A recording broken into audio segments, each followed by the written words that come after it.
What's up, everybody? I am James Hake. Just looking to make sure that my YouTube gets going here. Is the YouTube gonna get going? Let me make sure it's going. Do you see me? Buffering, says Mike Roch. We're getting there. We're getting connected. Okay, cool. How y'all doing? I am James Hake. We are gonna have a fun show today. It is Tuesday, April 26th, 2022 AD, here in Los Angeles. And it's 9:01 a.m. U.S. Pacific Daylight Time. I've never hit start twice in a row. Yikes, what a mess. But anyway, I have one of my interns made a timestamps thing that I just press when I do it live, and then I have them all laid out pretty nicely. Very cool. We're going to talk about this Ketanji Onyika woman, or I am anyway. You guys can call in. But I'm going to talk about this woman who has this black African name, even though her parents were like Johnny and Ellery. Ellery is a nice American name. Old school, though. But they didn't want to go with something nice like Johnny or Ellery. They wanted to go with Ketanji Onyika. What a mess. Terrible. I'm also going to talk about this woman murderer who, according to the courts, she murdered her 2-year-old daughter way back like 15 years ago. But now they're saying all the pop culture people are like, oh, she's innocent. And I don't know. I don't think she's innocent in the sense of innocent. Doesn't seem, most people are not innocent. But I don't know what the truth is, you know? Hard to say. And they push. But I'm not joining that bandwagon with those people, though, that's for sure.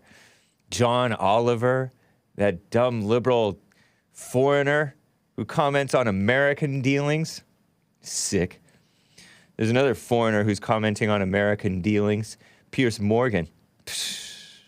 I may play a little clip from his interview with Donald Trump that was recorded, edited, and then it was put out Monday night on like Fox Nation.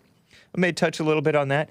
And a little reminder about this anti-Trump judge. I'm calling him anti-Trump. I really don't know. But he's holding Trump in contempt. That sounds kind of anti-Trump to me.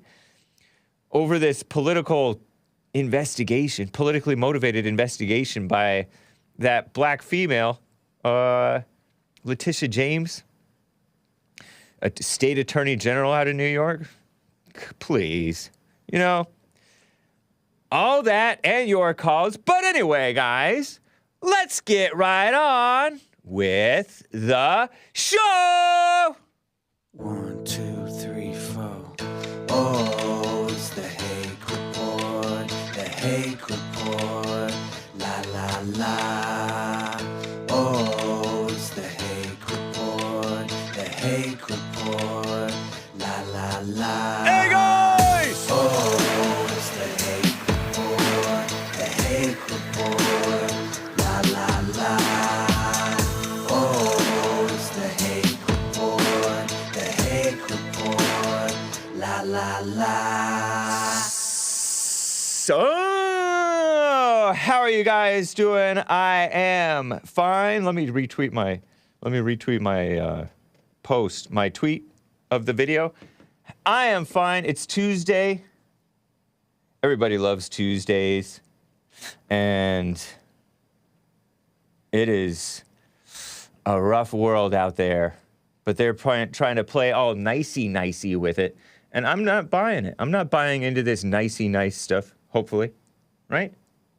Because some of this stuff is so wrong. It's so ridiculous. By the way, let's see.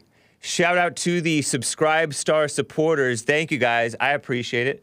I think I have a baker's dozen supporting me now, which means 13. That's cool. Thank you guys for the support. And, you know, some of you weren't able to keep it up, and I appreciate what you were able to do. That's awesome, man. Thank you. But let me deal with this. What did I want to cover first? I did get that tip from Justin out of Fullerton, California, the guy who called into my show. Just a side note. He called into my show about this woman on Craigslist. She posted a Craigslist ad. People on Craigslist being asked to pay money to babysit her child, according to a woman on Craigslist. Techno Trends, Trenz. Thank you, Justin Fullerton, for that tip. Sounded interesting, but he wanted the CPS to go and take the child away from her or something. The government regulation on parents, which you don't want. I don't know if you want to go down that road either, man. In fact, I'm quite sure you don't want to go down that road.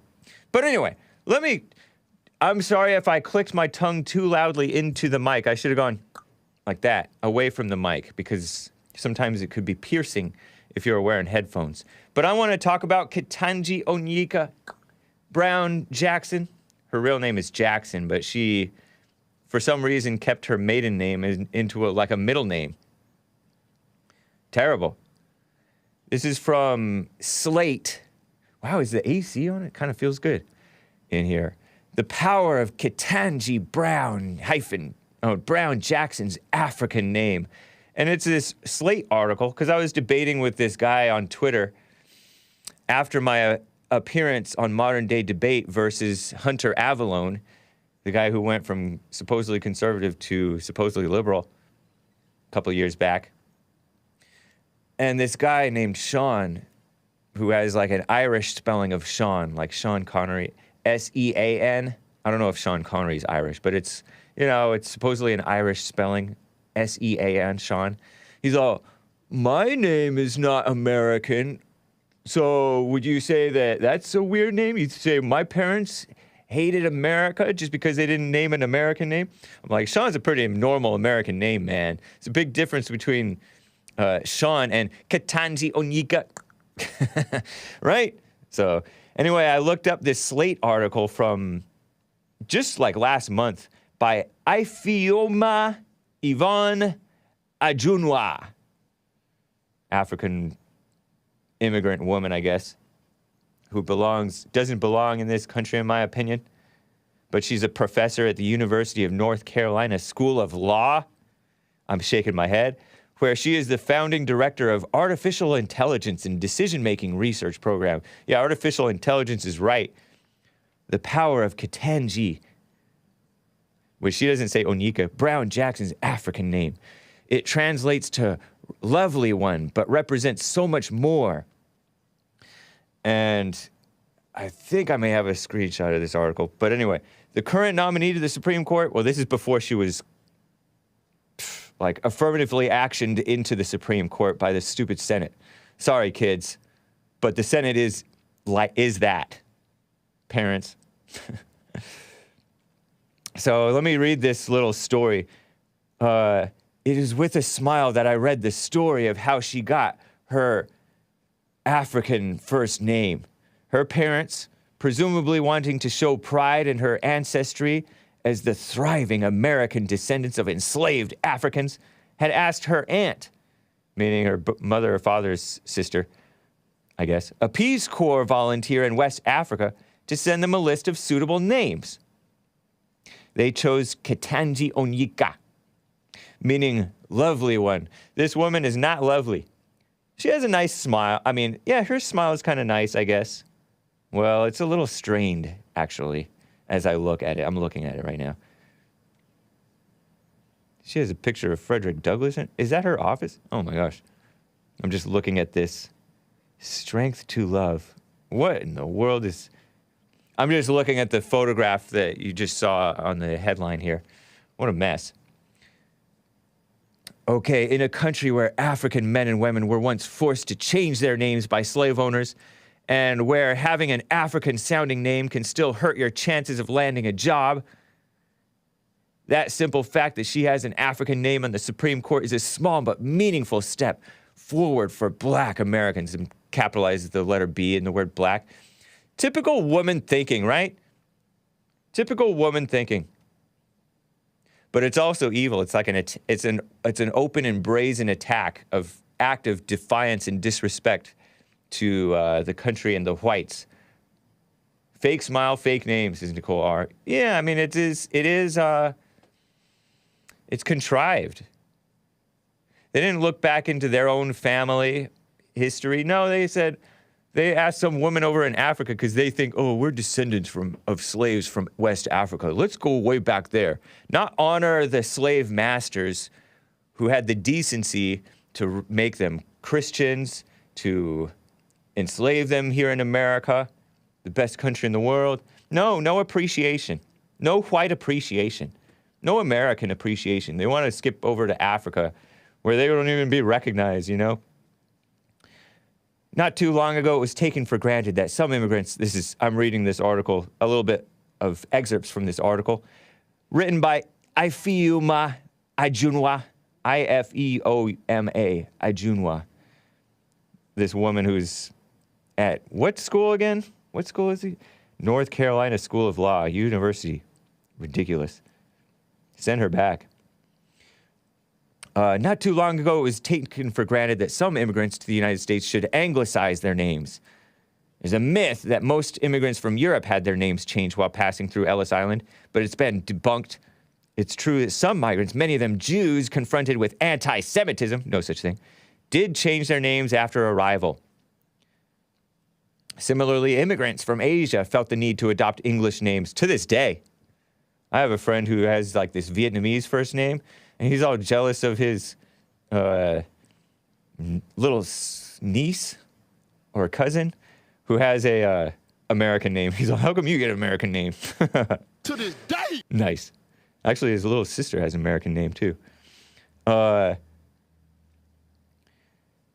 Asians have felt the need to adopt English names for the ease of monolingual Americans who could not properly pronounce names from countries such as China, Vietnam, or South Korea. Because they have some common sense, a little bit of common sense, even though they too get brainwashed into hating the whites, and they don't have our values to begin with anyway. You know, for the most part. It's a fact.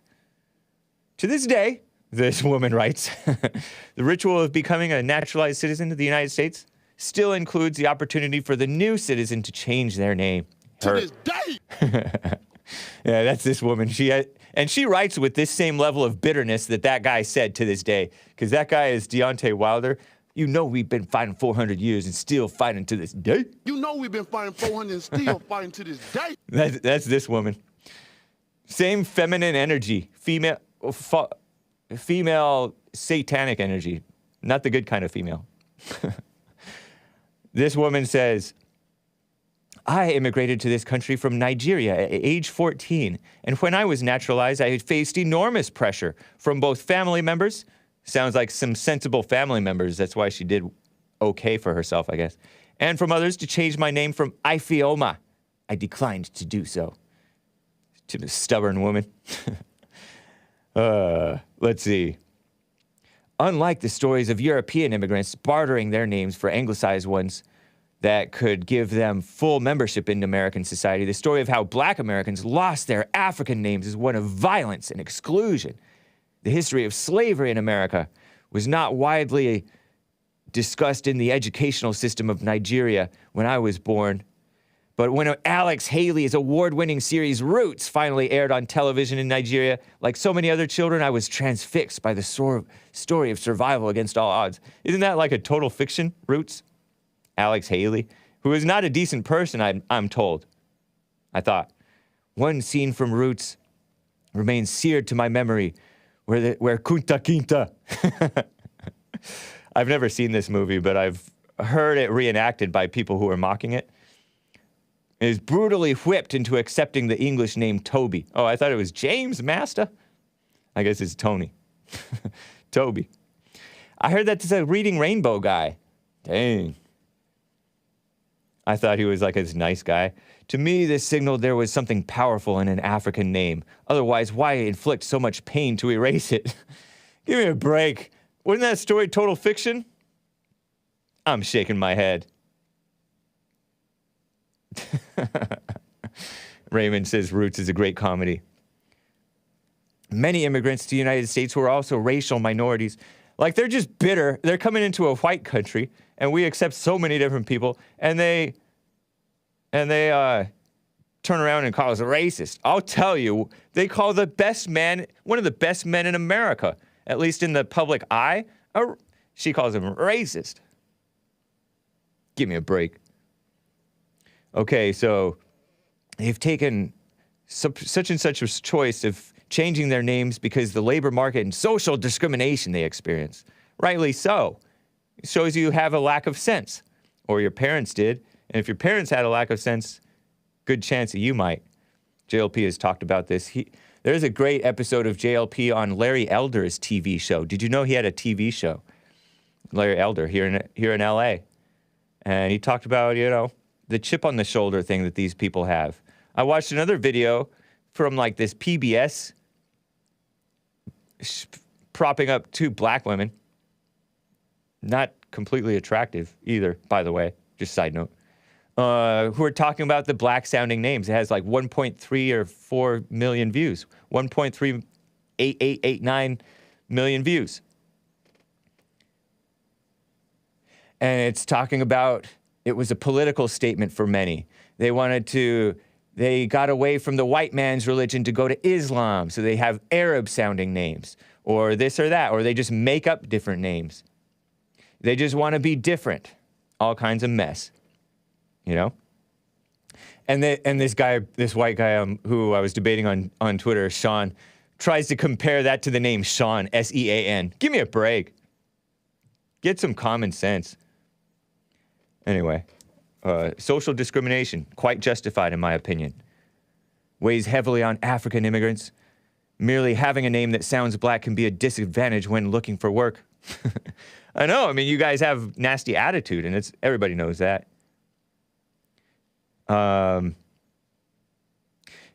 This is funny. Should I tell this story? You want to hear this story? Okay, it's kind of interesting. In 2004, Marianne Bertrand and Sendhil Moulayen Nathan published a now famous field experiment conducted to test racial discrimination in hiring. Responded with fictitious resumes, in other words, fraud, to help wanted ads in Boston and Chicago newspapers. So Boston and Chicago, liberal towns, by the way, they assigned each resume either a very African-American sounding name, meaning Lakeisha or Jamal, or a very white sounding name like Emily or Greg. One result in general, resumes with white European names received 50% more callbacks for interviews. Understandably so. Bertrand and Moulayen Nathan also found the amount of discrimination was the same across occupations and industries, they claim. Anyway, what a mess. Legal scholars like Mario Barnes and Angela Onwuachi Willig argued that employment anti-discrimination law should protect job applicants who are discriminated against when they are perceived as black, often based just on their names, even if they're not actually black. What a mess, huh? We should get rid of these evil anti-discrimination laws. So evil. Many of the popular names that sound black to Americans, Ebony, Jermaine, are not traditionally African, but plenty are. Ayana, Omari come from the Swahili language, which is not even West Africa. It's just East Africa. And I learned from that YouTube video, which is these black women on PBS. PBS, give me a break. That they accepted the Swahili, what is that, Kenya and other things? I don't know. But that was because it was the Pan-African movement. So anything black, anything Africa, you can pull from and pretend that that's your heritage. Give me a break. What a joke. Talk about rejecting America. No wonder they call themselves African Americans. Jesse Lee is so right on this. The more you look into it, and they out themselves as being anti-white, anti-American, anti-appreciation. How about some white appreciation? I told that guy, Fanatic, and he's all, James, you need to cut down with that trolling. I'm not trolling. There is a lack of appreciation. And it's not even good for the blacks. The study that sent out fake resumes with several names originated in Arabic, like Hakim, Kareem, Aisha. Yeah, Kareem Abdul-Jabbar. Oh my gosh. What his name was, something Alcindor Lewis, something like that. I forget what it was. But he had a nice name. Same thing with that Muhammad Ali. He was named Cassius Clay, Cassius. And he pretended that it was from rape. And I think in reality, it was from some Irishman named Cassius, who was like this open-minded Irishman. You know those Irish. Sometimes they lack standards. That's why we don't really count them as white, right? Sometimes those Irish, they're open-minded and interracially marry. So he interracially married. It was like an Irish farmer. Something like that. I read it in the book, The Antidote, J.C. Lee Peterson's book, The Antidote, Healing America from the Poison of Hate, Blame, and Victimhood. Nice. Their study, this dumb study, confirmed that whether it was African-American or simply African in origin, bearing a name that was too black left individuals vulnerable to discrimination. What a mess. I think I'm going to skip down a bit. Because they did another study in 2021, I think, and the discrimination based on the names had declined, but it was still there. Shameful. You guys are putting yourselves at risk, you employers, right? Anyway, this woman did have trouble landing a job. A law school friend of hers who was Korean, so-called Korean American, suggested the problem was her name. And she deleted her first name from her resume, Ifioma, and changed it to her middle name, Yvonne, which is French. You know, everybody knows Yvonne, right?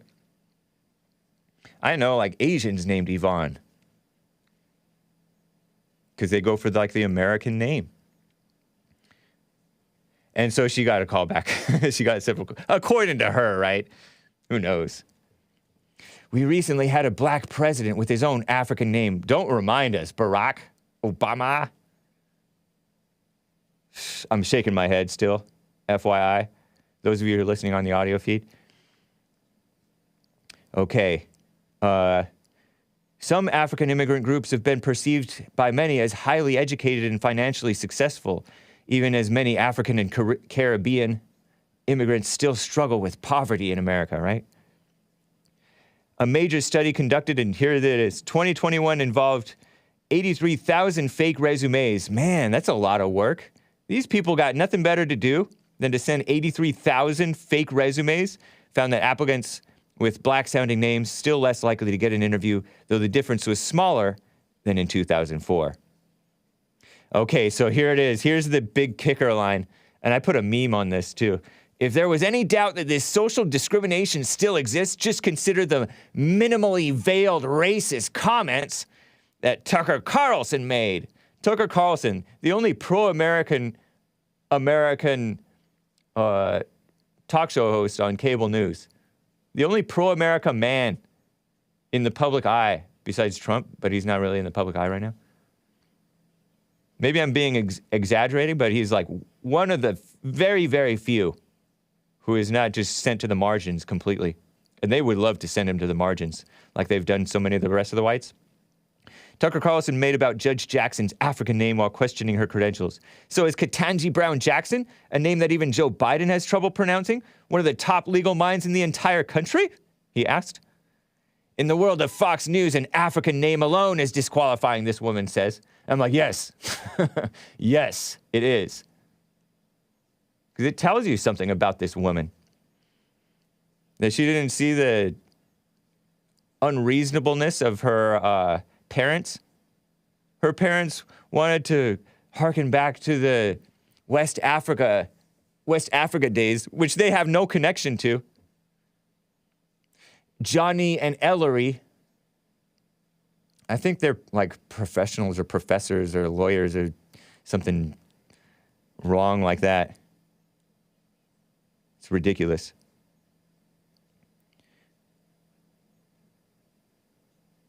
So yes, an African name alone is disqualifying. I don't know if Tucker would agree with me, but I agree with me. Amy Klobuchar said, Judge Jackson, that's Onyika, Ketanji Onyika, has more judicial experience than 4 people already on the Supreme Court. Yeah, right.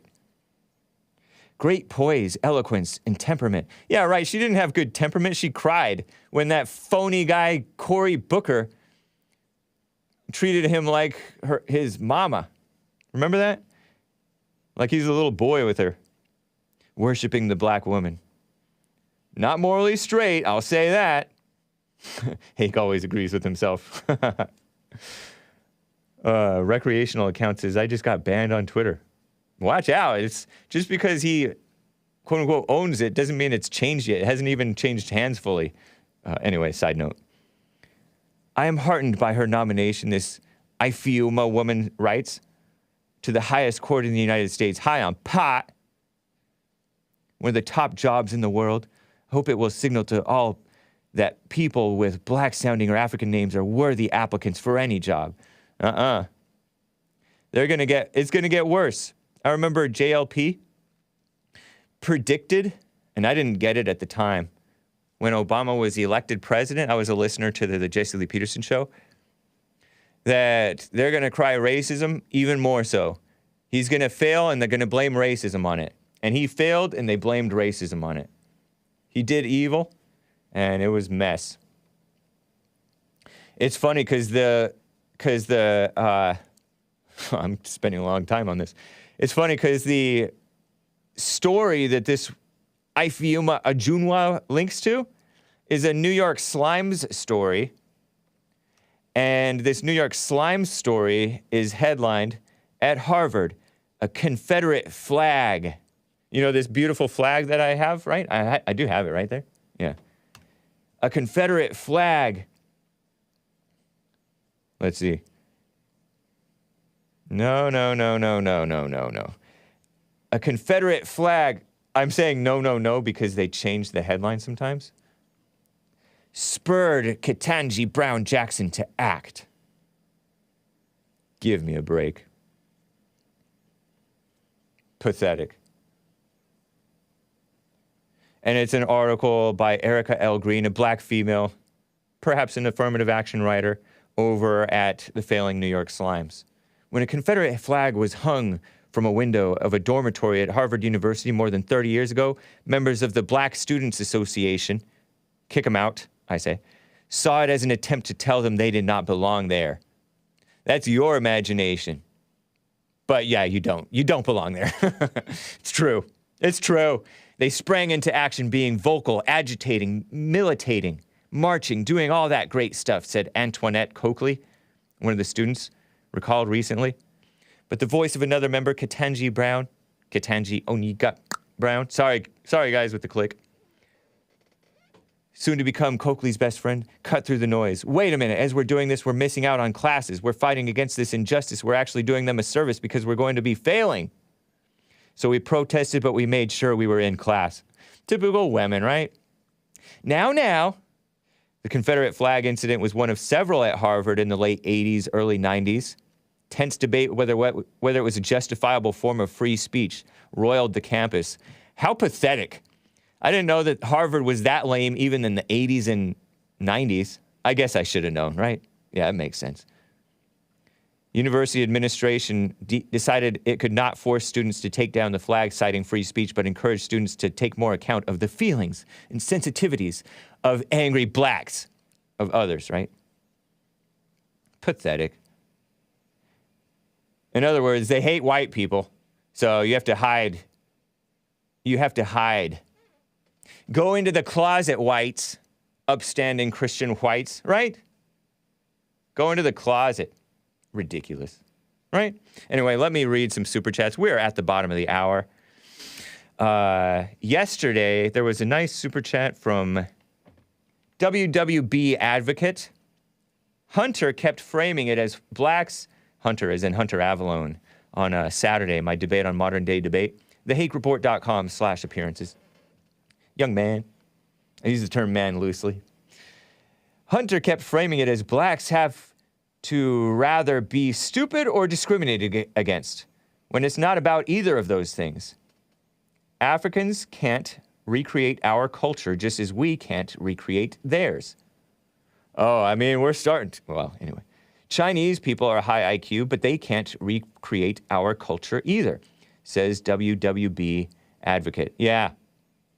Yeah, some of them can assimilate, but even then, like, you know, I know that the white guys who are like into the ethno-nationalism thing, they make a great point that even when they do, you know, assimilate, they get along and all that stuff, even then, there's something like Satan talking to them. Oh, he's treating you this different because you're Chinese. Or you still have to love China first. Or love your people first. You would hear these women say, I love Bruce Lee because he's Chinese. Evil, huh?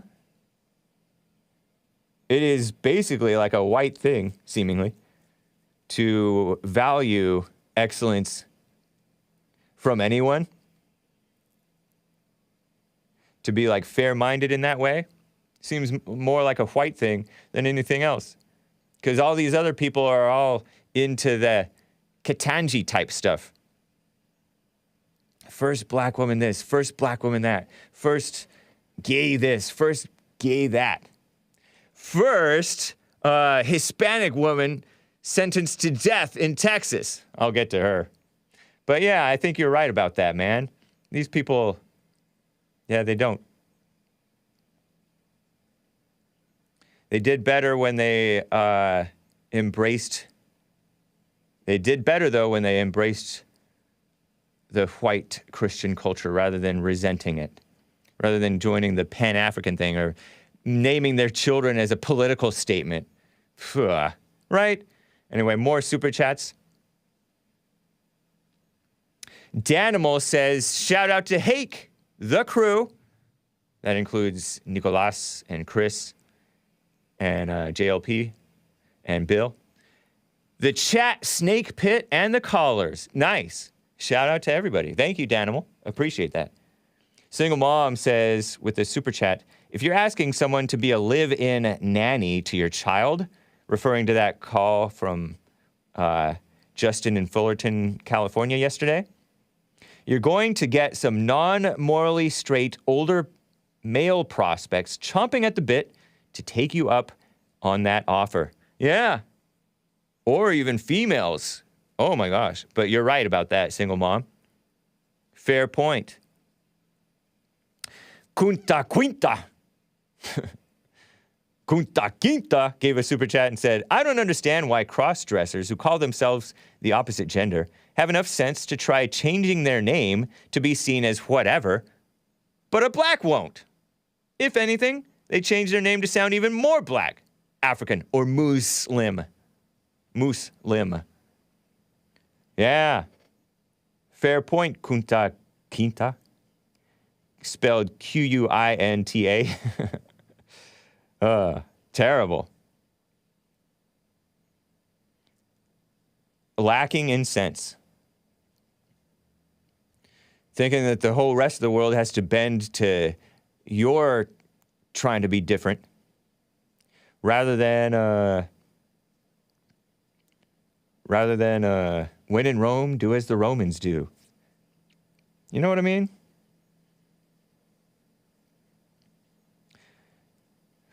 Crazy. Anyway, let me tell you about this woman murderer. I can't even really say alleged murder. She's a convicted murderer. But I don't know if she, they cast so much doubt. You don't know what's really going on. This is from Commie Nonsense Network, CNN. CNN says, Texas court grants a stay of execution for death row inmate Melissa Lucio. And this was yesterday. Melissa Lucio, according to Wikipedia, born July 18th, 1968. Wow, it's her birthday.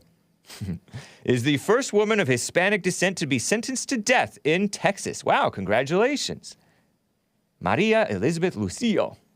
She was convicted of capital murder after the death of her 2-year-old daughter, Mariah, or Maria with an H, who was found to have scattered bruising in various stages of healing, as well as injuries to her head and contusions of the kidneys, lungs, and spinal cord. Wow. Prosecutors said Mariah's injuries were the result of physical abuse, while Melissa Lucio's attorneys say that Mariah's death was caused by a fall. She fell. Isn't that the stereotypical thing when you've been abused? Well, at least cartoons make fun of it. This guy's all beat up, black eyes, goose egg bruises on his head. He's in like a cast. He's all, I fell, because he's scared of saying that his mother hit him, or whoever hit him.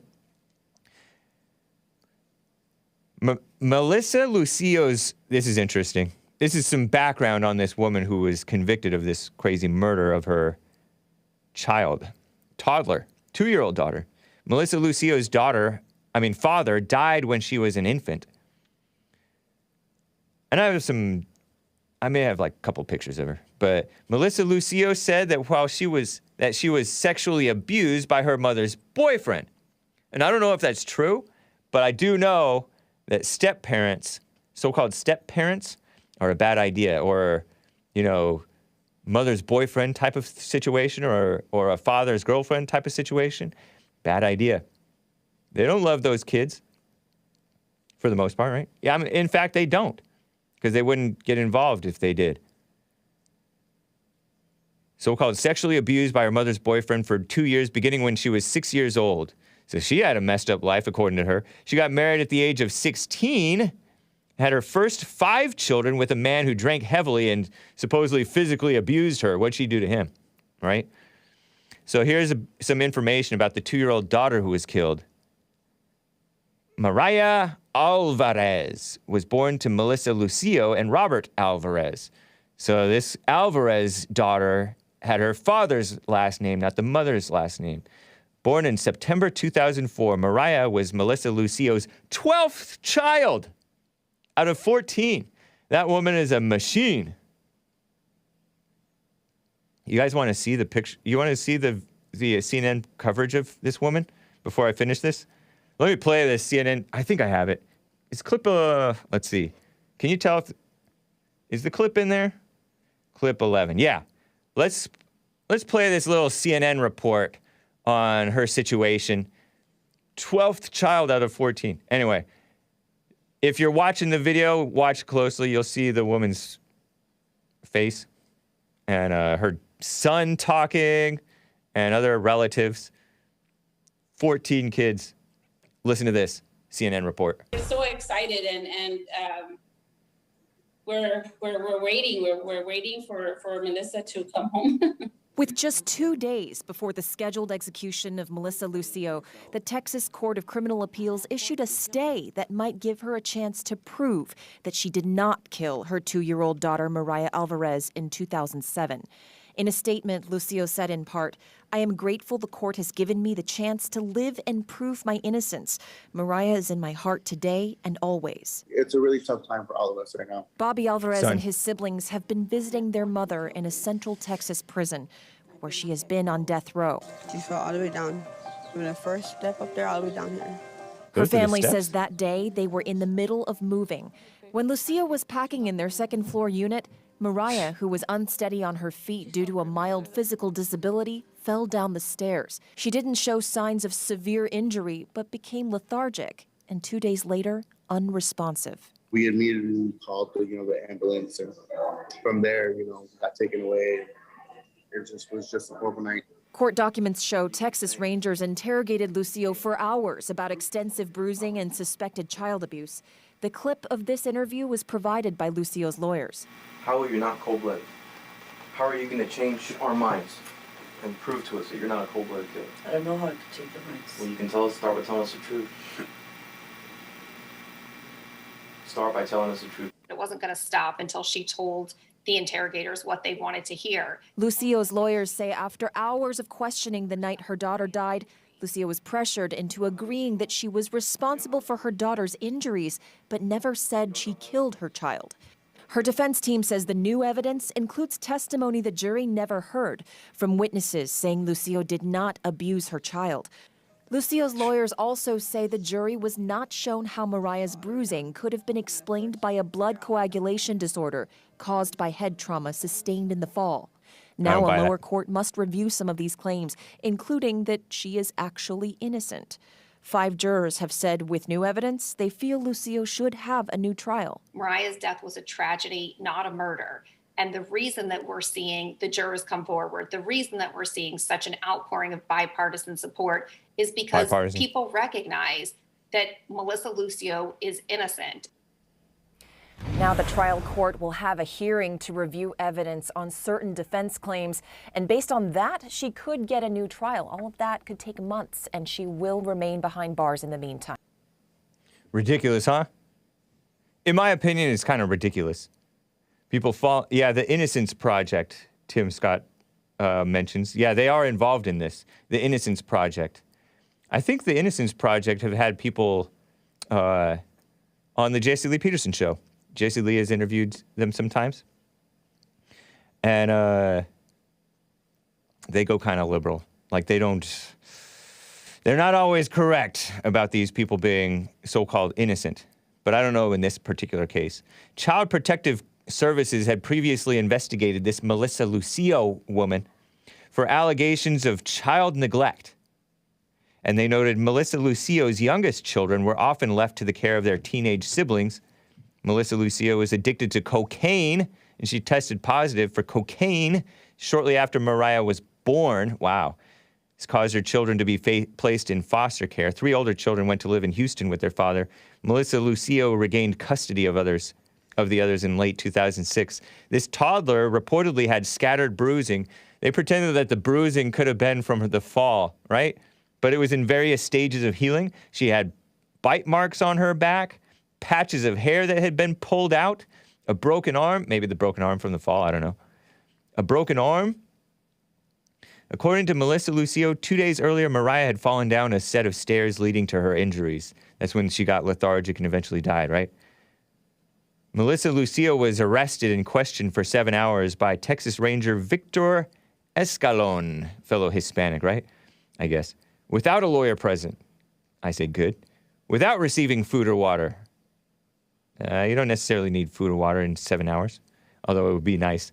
Melissa Lucio admitted to having spanked Mariah, but denied ever having abused her.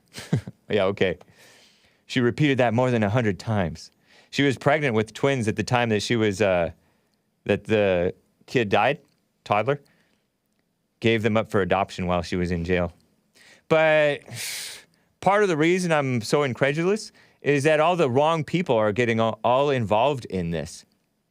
A 2020 documentary by this Sabrina Van Tassel, a French woman, meddling woman, titled The State of Texas versus Melissa, follows the case. It played at the Tribeca Film Festival in 2020, won Best Documentary at the Rain Dance Film Festival.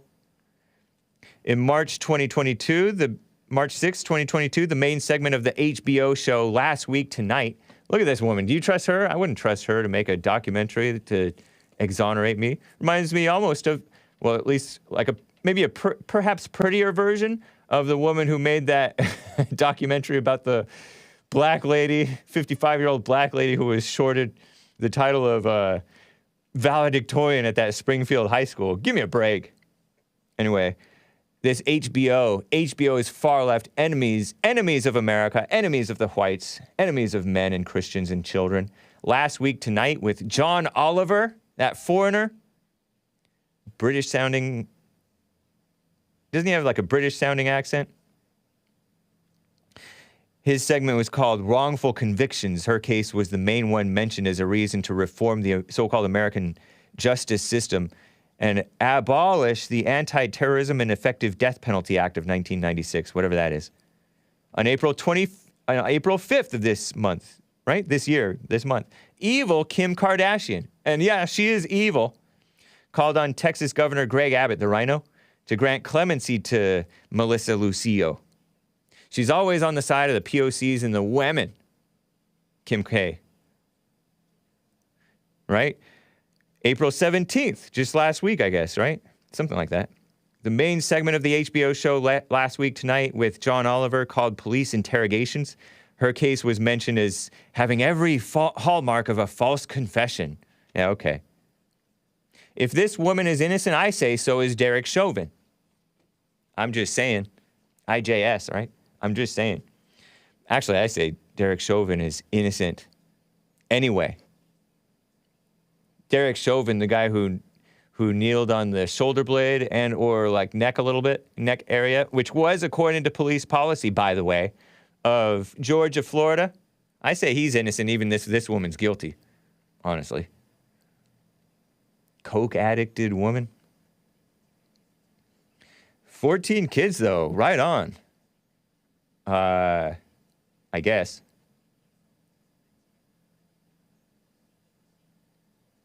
Derek Chauvin, man. They want to act like he is this racist abuser. This little kid had tufts of hair gone? How'd that happen? Bite marks?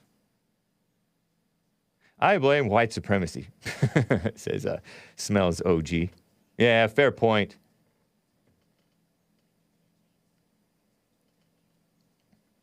Yeah, so don't get banned on Twitter, guys. Just because he bought it doesn't mean that it's changed hands yet. The same people are still, the same corrupt people, all those employees are still there who hate you, you know? Anyway, let me read a super chat, guys.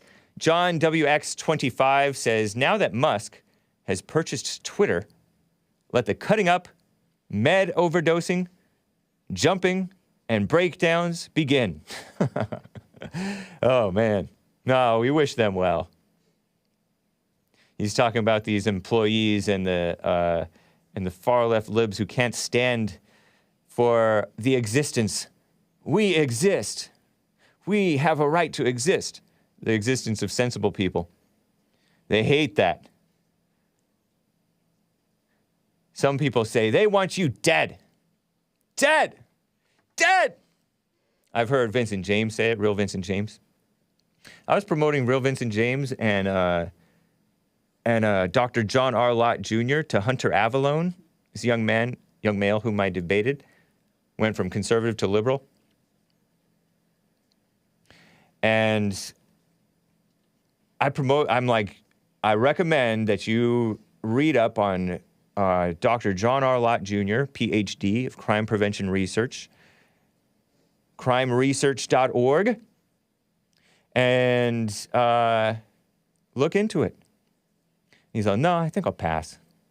I'm like, okay, be willfully ignorant. And he, dismissed Vincent James because I don't know if Vincent James is like a scholar, like a college-educated scholar. He's not a researcher, an academic. He is a researcher on his own time, and he presents information accurately. And you can't have that. Too accurate, too true, too close to the truth, too true. No, sirree, Bob. We can't have that. We got to ban him. Terrible. Because I'm not quite the research fiend that those guys are. Or even Ann Coulter, who also is a research fiend. I have researched a little bit. And I can refer back to my resident historians, Brandon M. and Asmodor over there in the Odyssey chat. Shout out to Odyssey. Thank you, guys. Appreciate it. You can call in 888-775-3773. I am wearing, what is that? It's like a flying fish carrying like a trident. It's a greenish, blue-green, dark blue-green t-shirt with like an army green almost print on it. I like it. Probably got it at REI, which is a communist co-op, but never mind that. So, how about a male criminal? Somebody said Derek Chauvin is a convicted criminal. Well, he's a murderer with an asterisk, with hard quotation marks and a major asterisk, because it was clearly a politically motivated prosecution, caving to the mob, and so too is this woman. But the mainstream media is pretending like she's innocent. And we all know that the courts are indeed corrupt. And the Innocence Project does cite some cases, probably, I would assume, in which people are falsely convicted. That does happen, especially nowadays, you know? And I will get to your calls, guys. Hang tight. Appreciate it. Hang tight. Hang tight. We will get to you. But anyway, let me tell you about this black kidnapper, rapist, murderer. Commie Nonsense Network, CNN reports. The Supreme Court agrees to hear the case of the Texas death row inmate seeking DNA testing. The so-called Supreme Court, which is now corrupt with how many women in it now? 4? It feels like it's more than that. Feels like it's mostly women, probably because that guy who likes beer, he's kind of soft. And then I think, honestly, Gorsuch is maybe even worse than him. Man. Bunch of liberal women on the Supreme Court. What a joke. What a joke we've become. With Ketanji Onyika on the so-called United States of America Supreme Court. Anyway, they agreed to hear the case of the Texas death row inmate. What's this guy's name? Rodney Reed. Rodney Reed. So I looked into this guy, this Rodney Reed fellow. I mentioned it in Hake News, I believe. Rodney Reed, black, accused of kidnapping, raping, and murdering. Well, more than just accused, convicted. On death row. A white woman, 19-year-old white woman. Way back in 98? Capital murder in Texas. Stacy Siles. Allegedly, he killed. But it's funny because what's kind of funny is I just perused the information about him, about the case, and like he asked, this is the woman who was killed. I think she was like 19 years old. They found even more of his DNA on, like, her. I'm laughing about it, but it's crazy. And this guy was suspected of raping others. And those were used in the court, but they were already trying this guy for capital murder, so they didn't really try him for those other things either, in addition, And it was a match. The DNA file was on a match from victim to victim. Purported victim. He says that it was consensual. He said that they were eloping or something. I guess he changed his story about whether he knew her at some points. And he got the death penalty. But this was, 1998? No, 1996. Was the abduction, rape, and murder of Stacy Stites. Stites? 19-year-old. And he was born in 1967. 1967 minus 1996, 29. He was 29, she was 19. And he's been saying, oh, I'm innocent. And he wants DNA something. And they're granting it. It's gone all the way to the Supreme Court. What a mess. He looks like he wouldn't do anything. I have some pictures of this guy, Rodney Reed. Oh, he looks like this nice guy. Nice, upstanding man. He's even wearing a collared shirt in one of these pictures. It looks like Trayvon Martin. Or actually even more upstanding than Trayvon Martin. I'm not talking about the Trayvon Martin posing with a gun and a grill and pot smoking out of his mouth. I'm talking about like the nicey nice little boy one. Look at that. Doesn't he look... I would hire him. Especially he has an American name, Rodney. Thank God I didn't run into him and hire him. Crazy, huh? You never know. But there was crazy public outcry because people have been putting out propaganda, and people are suckers. By people, I mean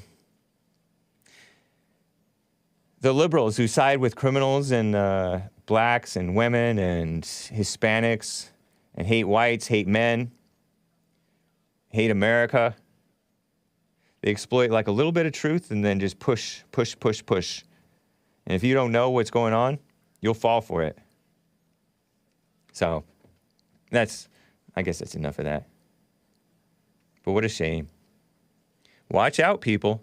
It's an evil world and crime is on the rise. Anyway, let me get to a call or two here, guys. You can call in 888-775-3773. He could have been Obama's son. Yeah, I know. Dean in North Carolina on the line. I had to keep it brief with him toward the end of the show there yesterday. He was talking about televangelists. How are you doing, Dean? All is well, Brother Hake. Nice. Hey, do you mind? I'm going to go into a prayer before we go into this conversation. No. Okay. All right. Yeah. Amen. My question is, what truth does Bond try to unite the races with? What's the truth? Everything that's true. Everything. So, like, Bond's truth, or everything that is true. There's no Bond's truth. I'm just trying to better understand the Bond organization. You guys never want to have any kind of fellowship or brothership or anything to better understand. What? Y'all. We never want to have any kind of fellowship or brotherhood? No, you guys What don't. are you talking about? You guys have any kind We have anything more that comes fellowship against- than any church you've ever heard of. The heck? And again, you're not listening. You're not being very kind and Christian-like and listening to what I'm trying to say. Explain what you're trying to say instead of accusing. Because all you've done is accuse. Okay. No, sir. I've only said what you guys promote. I don't accuse. You haven't guys said promote anything it. that we promote. Are you black? Am I black? Yes, sir. I'm black as night. Oh, no. Black-hearted. Okay, yeah, I remember. No, you're white. Hey, come whatever you'd like me to be in this conversation. Whatever you want to perceive me to be, whoever wants to perceive me, whatever. Dean. The answer has yet been answered. You guys have Dean. yet to answer the question. You're banned. So I'm banned? Yeah. Don't Right call my show anymore. All glory to Goodbye. Dean is banned. You can ban him from the chat, too. He's an evil person.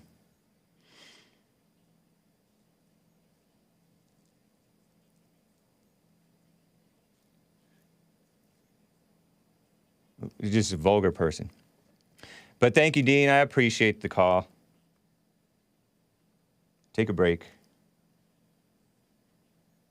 Take a break, because we don't need that.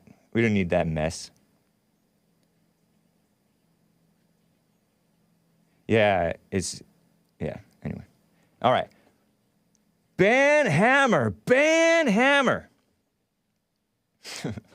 Yes, indeed. Brandon M. That was quick.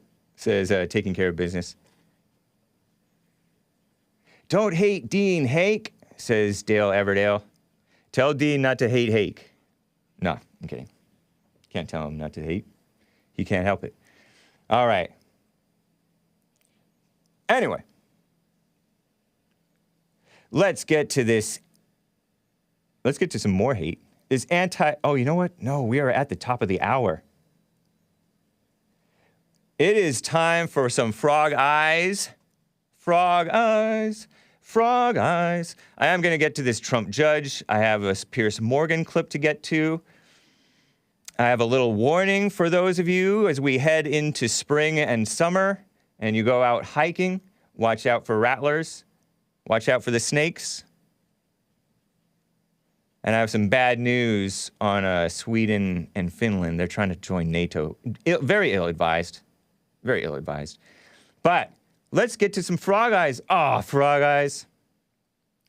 This is from the 2003 album, The Golden River, on Animal Collective. Frog Eyes, it's not a Christian band. And I apologize, there is a cuss word. I don't know if I apologize, but cover your ears, kids, or cover your eyes. There is a cuss word, but I like the feel of the song. It says, time destroys its plan at the reactionary table. It's track 7 on the album Golden River by Frog Eyes. I hope you enjoy it. It's a pretty catchy song. It might be my 3rd favorite Frog Eyes song.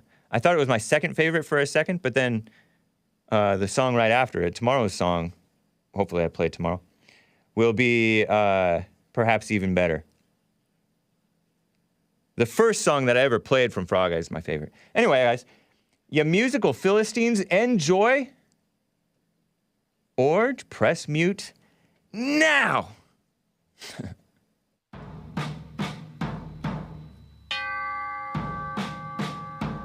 Oh, Billy, come on, oh, Billy, come on, oh, 'cause I've heard your 100th song. And though I liked the tale of the millionaires that constructed the fine boats and put their buildings in the air, Billy, come on, oh, Billy, come on, come and sing your 100th song. Bring the cautionary tales to the reactionary table. Ha, ha.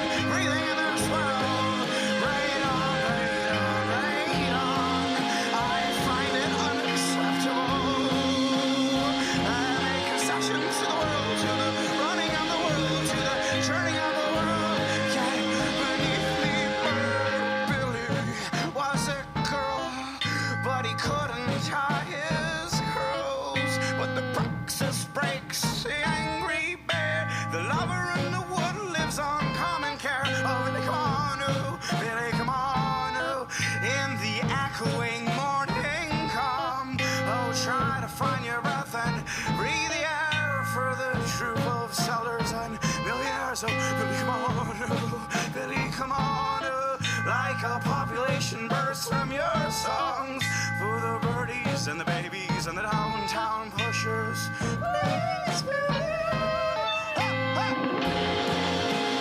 Crashes your lungs.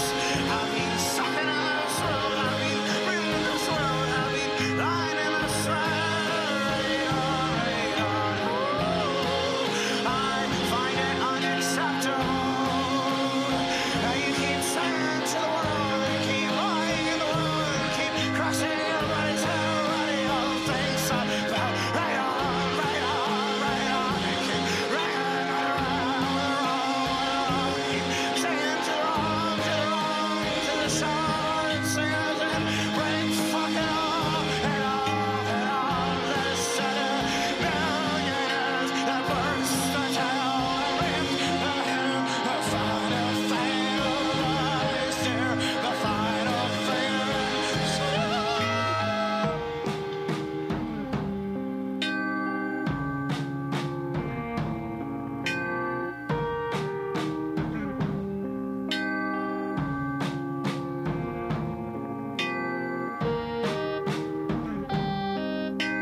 Wasn't that so good, guys? Did you like it as much as I like it?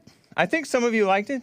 Big Bump says, this is the one. Fire! More Frog Eyes. Thank you, man. I appreciate that. Oh, man. By the way, Big Bump sent me a tip on Twitter. Scary mommy. Oh, my gosh. I don't know if I'll have time to cover it today, but yikes. They were promoting that degenerate evil woman, Gabrielle, whatever her name is. You know, the Dwayne Wade's second wife or whatever. You know, the one who's taking the 12-year-old kid or 13-year-old kid to the gay pride parades.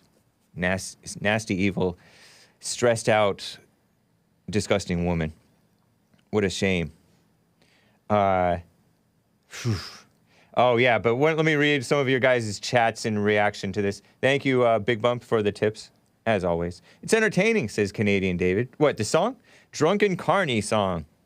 Nick, the anchor baby. Nick Stream, host of Nick Stream on Fridays, 4 p.m. Check it out on YouTube. called me, you little theater kid.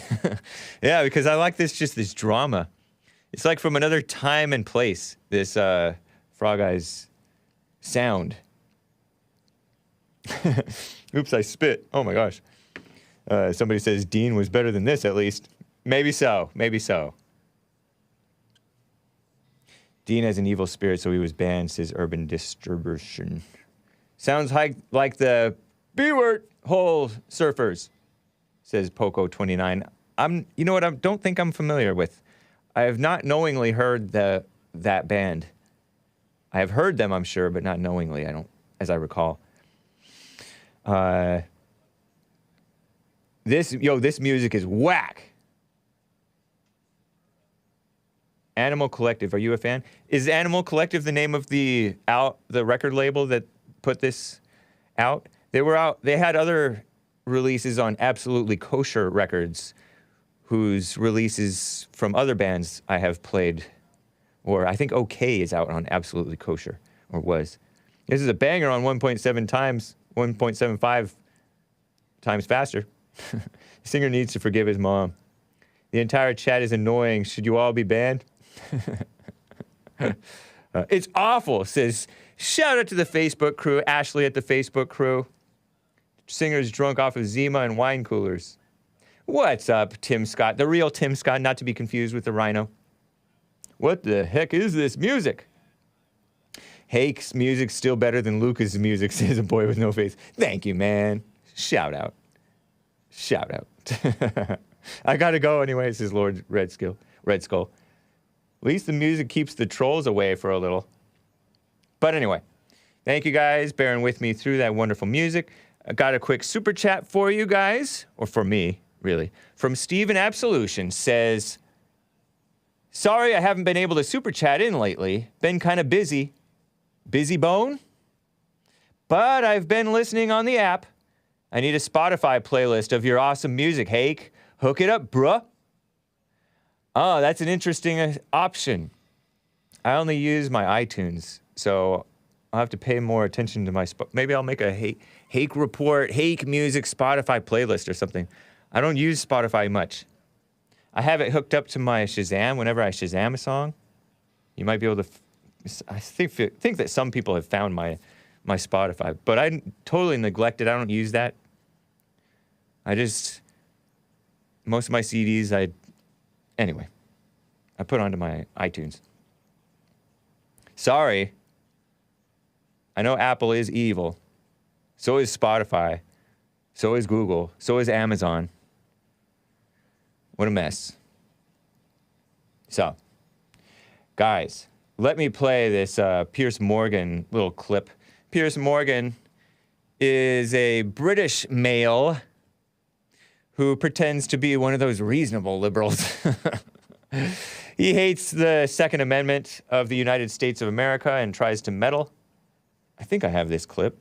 Yeah, clip 12. This guy, I became familiar with him after Alex Jones was interviewed by him on Commie Nonsense Network CNN over 10 years ago. Piers Morgan was a host of a CNN show, and he was interviewing a bunch of people who are for the Second Amendment, including John R. Lott Jr. I think he interviewed John R. Lott Jr., as well as the guy from Gun Owners of America, I believe, and many others. And he interviewed Ben Shapiro, famously. That's when I became more acquainted with Ben Shapiro. Ben Shapiro got him pretty good. I was like, wow, based Ben Shapiro. Except we didn't know the word based. I didn't know anything. But Ben Shapiro accused him of standing on the graves of children to push against the Second Amendment. And Ben Shapiro made the point that the Second Amendment is for us to potentially protect ourselves from an overly oppressive government, which he predicted that we were headed towards within the next 50 years. Well, I don't know. Ben Shapiro seems like he's right about that, right? That's what the Second Amendment is for. Protecting you against an overly oppressive government. So you can protect yourself, right? So Piers Morgan, he's also interviewed Jesse Lee Peterson multiple times. Just some background on him. He interviewed Jesse Lee about Trayvon Martin. I guess he was a CNN host even back then. Trayvon Martin. You know, that 17-year-old thug who allegedly witness testimony and evidence seems to indicate that Trayvon and his own girlfriend thinks that he threw the first punch, attacked George Zimmerman, and George Zimmerman was being grounded and pounded, all bloodied, screaming for help. They pretended that was Trayvon Martin's voice. And JLP called him a thug. And Piers is like, there's no evidence he was a thug. And Jesse Lee pointed out about how he was holding guns on his social media posts, smoking pot on his social media posts. So Piers just jumped on that one. Oh, just because you smoke pot doesn't mean he's a thug. On his social media, he called himself @NoLimitNga, N-word ga. On his Twitter, @NoLimitN-word ga. He was told, you a hoodlum. He's all, no, I'm a gangsta. Something like that. He said something like that in social media. He was a mess. Suspended for fighting, graffitiing. He had women's jewelry in his, and a burglary tool in his backpack, but who knows what. Oh, it was given to him. Anyway, that's Piers Morgan. And he also kicked Jesse Lee off later for saying that Black Lives Matter was founded by a bunch of fat black radical lesbians and radical homosexuals, who were into hating white people. And he's all, you're descending into some very ugly conversation. We're banning you. We're muting you. And they kicked him off. Crazy. And then he pretends that he's for free speech, even though he canceled Jesse Lee's free speech. Probably under pressure because he was a host of Great Britain Today or something like that. And over there, you can't have freedom of speech. You can't criticize the gays at all. So here is Piers Morgan, who pretends to be, every now and then, he's like good on things such as like the Me Too movement, falsely accusing men and just showing malice towards men. Here's Piers Morgan on Uncensored, though. Piers Morgan Uncensored. He's now on Fox Nation. And he's interviewing Trump. Here's a brief little glimpse of his interview with Trump on Fox Nation. You know who else is on Fox Nation? Some of Tucker Carlson originals. That's nice. So I have a Fox Nation account. Because of that, I wanted to see the J6 documentary, which I did. It was nice. Here's Trump versus Piers Morgan. Just a brief little clip. I'm an honest man. I'm a very honest man. I think I'm a very honest man, much more honest than you, actually. And I would agree with that, Trump. Here it is. To those who don't like you, there's people out there that don't like you. I know you said recently that you were very popular, and I think you said you were the most honest man in the world last week. I'm a very honest man. Was that true? Yeah, I think I'm a very honest man. That's but to those who don't like you... Much more honest than you, actually. Really? Yeah. I'm pretty honest. Because I don't think you're real. Really? But yeah, I think I'm a much more honest person in most ways, in most respects. Why am I not real? But we're not going to get into that. Let's finish up the interview. Go ahead. Go ahead. Crazy. Piers Morgan also pushed him on the election shenanigans. And there was a preview that was called Cut Up Together. I don't have it for you today. But it was saying, oh, the election was totally on the up and up, is what Piers said. Whereas Trump said otherwise, right? And we all know this. We all know what Trump says. Trump-based. Yes, Robbie. Shout out, Robbie. Nice to see you. Appreciate the support, by the way. That's cool. But Trump is like, if you believe that, you're a fool. And it's true. It's true. It's very credulous. Credulous as in gullible. I don't know if it's right to say it's very credulous. But Trump put out a couple of statements regarding this back almost a week ago, actually. He put out these statements on Piers Morgan's thing. Piers Morgan, like the rest of the fake news media, attempted to unlawfully and deceptively edit his long and tedious interview with me. He wanted to make it look as if I had walked out of the interview when my time limit of 20 minutes went over by an hour. The good news is that the interview was taped by us as a means of keeping him honest. Nice. Very smart. The interview was actually very strong on the 2020 election. Bleep. I say bleep instead of the F word for shenanigans. The F word is not a bad word, but it is a bad word for the establishment social media. They'll ban you for saying that the election had bleep, you know. With me calling him a fool if he truly believed those results. This is Trump's statement. The evidence is massive and irrefutable. Check out True the Vote. He called it Truth the Vote, I think, but it's True the Vote, I believe. Jesse Lee has interviewed the True the Vote lady after she was targeted, I think, by the IRS, Tea Party targeting scandal and voter integrity targeting scandal by the IRS with Lois Lerner under the Obama administration. Do you guys remember that? Some of you may not remember that, but the IRS was like auditing people and not approving their nonprofit status, you know, just holding them up any way they could. And she admitted to stuff that was wrong and she resigned, but they pretended, Obama told Bill O'Reilly in one of his Super Bowl interviews, there was not even a smidgen of corruption at the IRS. Give me a break. Bunch of liberals. That's the deep state for you, right? The entrenched, the embedded government employees who hate conservatives and real Americans. What a shame, huh? Ridiculous. They hate Tucker Carlson. I'm shaking my head. The interview was very strong on the election shenanigans, with me calling him a fool if he truly believed those results. The evidence is massive and irrefutable. Check out True the Vote and Dinesh D'Souza's documentary, which will be coming out soon. Wow, I didn't know that Dinesh D'Souza was based American historian Dinesh D'Souza.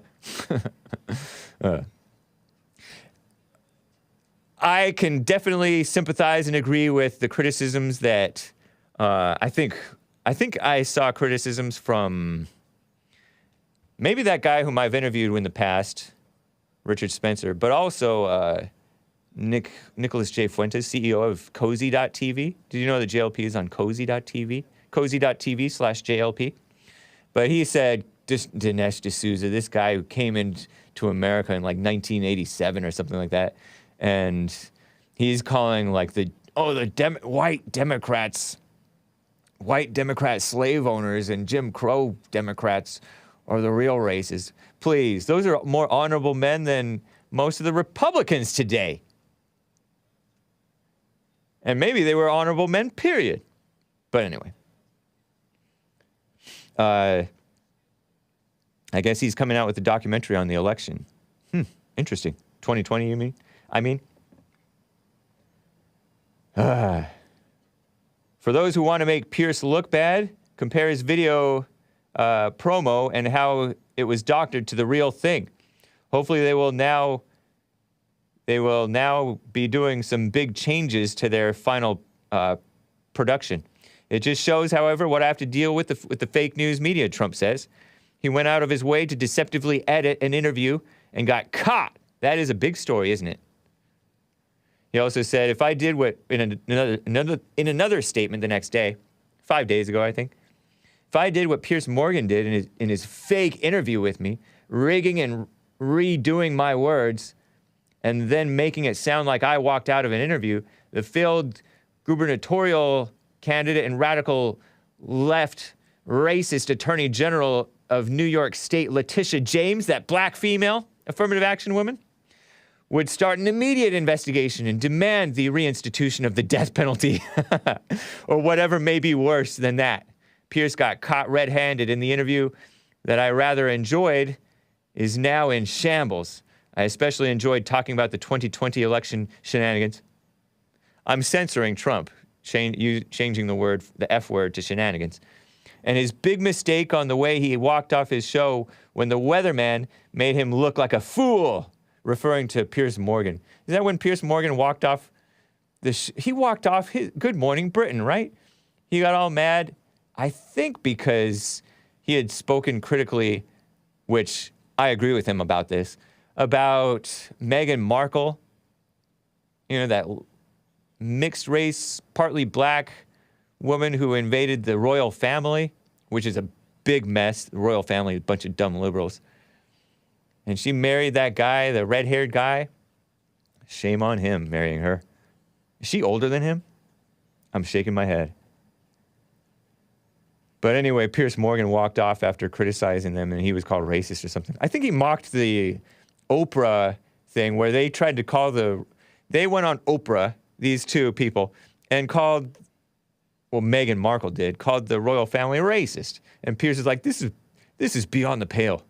Because he is pretty far gone, but he's also white a little bit, I think.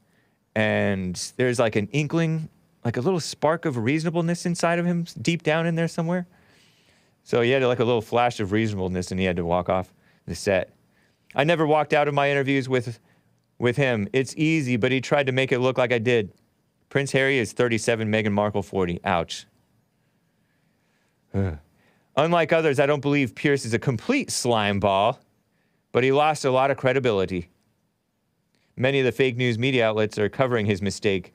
They view it as potentially fraudulent. So do I.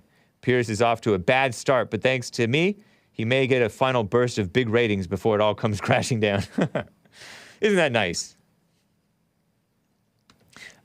Speaking of Trump, with Twitter being bought by Elon Musk, would you bear with me while I rehash this ridiculous Twitter suspension of our greatest president while he was president? Just the gall, the chutzpah of evil Twitter. These phony people banning our president while he was president, saying legitimate things, saying we need peace. And I won't be going to this thing.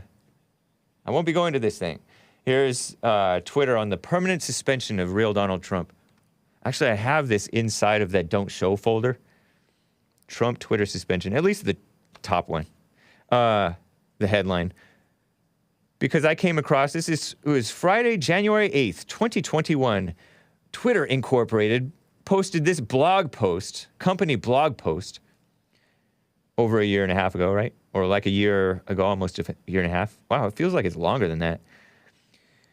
And they posted with the headline, permanent suspension of @RealDonaldTrump, Twitter, which is evil. After a close review of recent tweets from the Real Donald Trump account and context around them, specifically how they are being received and interpreted on and off Twitter. So how they're being received and interpreted, not what they say. We have permanently suspended the account due to the risk of further incitement of violence, which he never incited any violence to begin with. In the context of horrific events this week, horrific. Worse than the Holocaust, worse than 9/11, horrific. In which nobody died except for, nobody was killed except for that woman who was shot by the black cop who should have been fired 2 years before. We made it clear on Wednesday that additional violations of Twitter rules would potentially result in this very course of action. Our public interest framework exists to enable the public to hear from elected officials and so-called world leaders directly. It is built on a principle that people have a right to hold power to account in the open. However, we made it clear going back years that these accounts are not above our rules entirely and cannot use Twitter to incite violence, which he didn't, among other things. We will continue to be transparent, these phony people claim, around our policies and their enforcement. The below is a comprehensive analysis of our policy enforcement approach in this case. So they have this overview, January 8th, 2021, President Donald Trump tweeted, this is 2 days after the mostly peaceful Capitol protest, which they called an insurrection, right? The 75 million great American patriots who voted for me, America first, and make America great again will have a giant voice long into the future, Trump tweeted.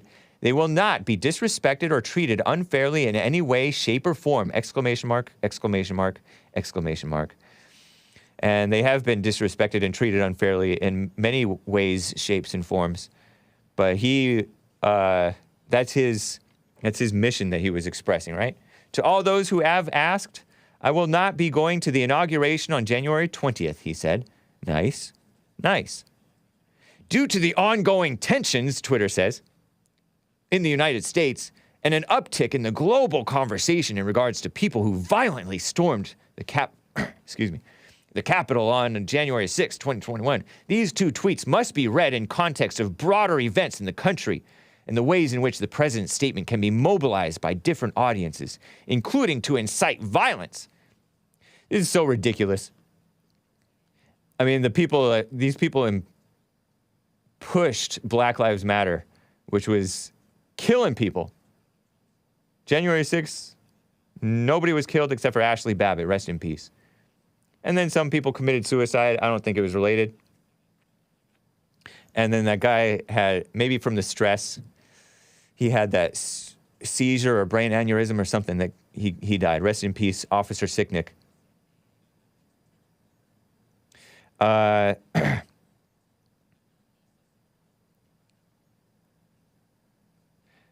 They must, his statements must be read in how they mobilize different audiences, including to incite violence, as well as the context of the pattern of behavior from this account in recent weeks.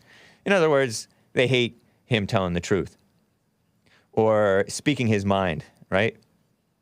After assessing the language in these tweets against our glorification of violence policy, in what way was Trump glorifying violence? In no way was he. It's just they're trying to read into his mind. I've covered this back when it happened, when they came out with this. We have determined that these tweets are in violation of the glorification of violence policy. Isn't that a stretch? And the user real Donald Trump should be immediately and permanently suspended from the service.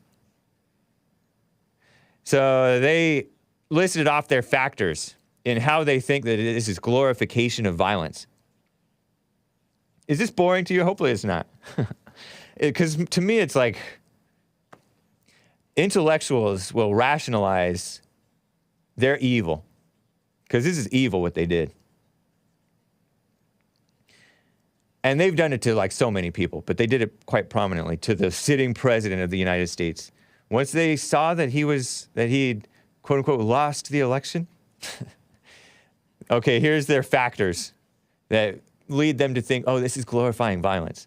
President Trump's statement that he will not be attending the inauguration is being received by a number of supporters as further confirmation that the election was not legitimate and was seen as him disavowing his previous claims made via two tweets by his deputy chief of staff, Dan Scavino, who said that there would be an orderly transition on January 20th. The second tweet may also serve as encouragement to those potentially considering violent acts, that the inauguration would be a safe target as he will not be attending. These people are in their imaginations. You know who didn't attend Trump's inauguration? That black guy, John Lewis. I think it was John Lewis who didn't attend. Was that incitement? Say, oh, go ahead and bomb the place because I won't be there. Give me a break. The use of the words American patriots that Trump used for his people, right, to describe some of his supporters is also being interpreted as support for those committing violent acts at the U.S. Capitol. So they're like interpreting his words. Reminds me of how they justified suspending me and making me delete a tweet that just cited FBI statistics. Blacks kill more than twice as many whites as vice versa. Oh, you're glorifying violence, they accuse me of doing. You get into an argument with a black female, they're going to side with the black female.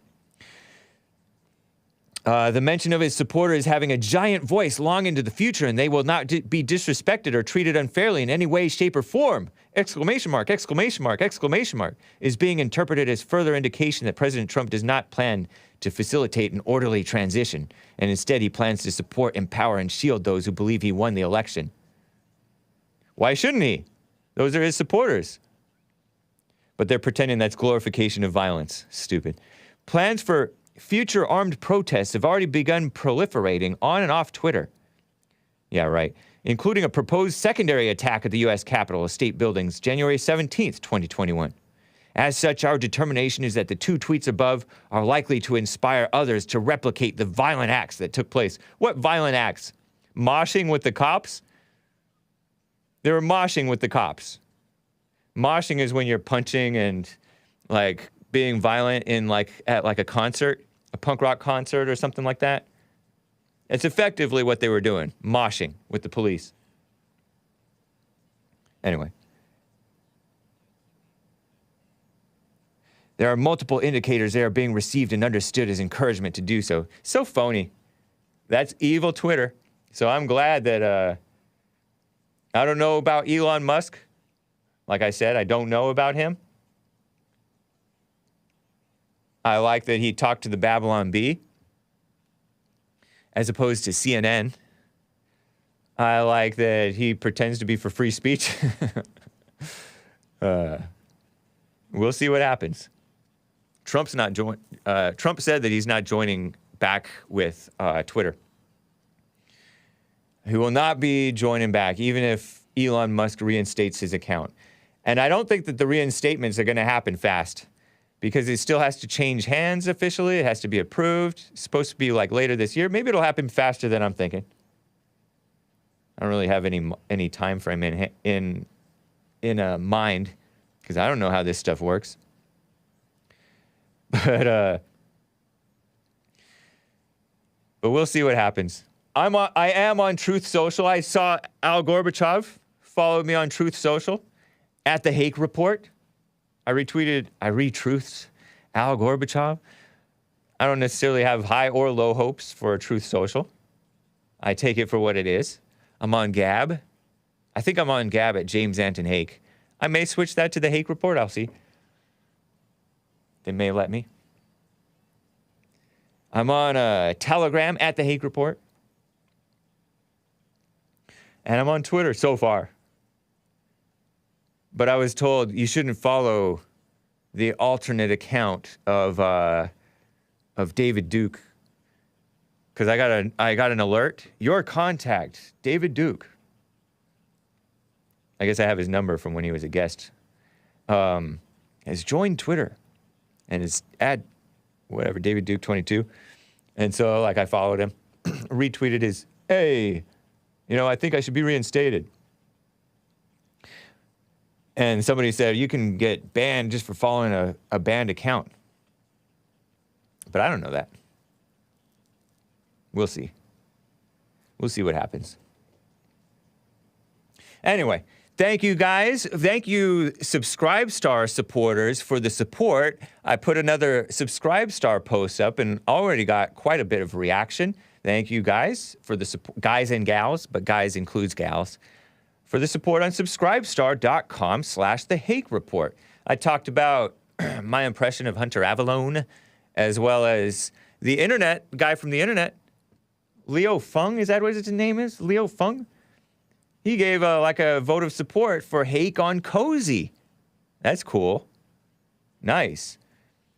I mentioned him because I forgot to shout him out when I was on the Kill stream on Friday with Ethan Ralph of the Ralph Retort, who was doing this big, long stream. Some people think I shouldn't associate at all with him, like with Ethan Ralph. I'm like, why? He represents him, I represent me. But yeah, this Leo Fung, is that his name? Over there? He wasn't showing his face, so I forgot to acknowledge him at the end. But yeah, I read the internet. Shout out to the internet. The internet has been banned so many times from American and foreign servers. So many times. Daily Stormer. I can't even keep up with. I can't even keep up. Yeah. Anyway, what a mess. And they say, oh, whites are not marginalized. They're the majority. They're the majority, but they're not the squeaky wheel. And I don't even know how much of a majority they are.